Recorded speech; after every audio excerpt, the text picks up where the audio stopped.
ராமகதை எழுந்து வரும் கோவில் மன்றத்தில் ஆவலோடு ஹனுமன் வந்தான் பக்தர் கூட்டத்தில்.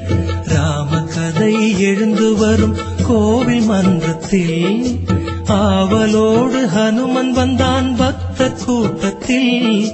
கதையை கேட்டதும் அவன் மகிழ்ச்சி கொள்கிறான். ராமநாமத்தால் ஹனுமன் பணிவு கொள்கிறான். கதையை கேட்டதும் அவன் மகிழ்ச்சி கொள்கிறான். ராமநாமத்தால் ஹனுமன் பணிவு கொள்கிறான். ராமகதை எழுந்து வரும் கோவில் மன்றத்தில் ஆவலோடு ஹனுமன் வந்தான் பக்தர் கூட்டத்தில்.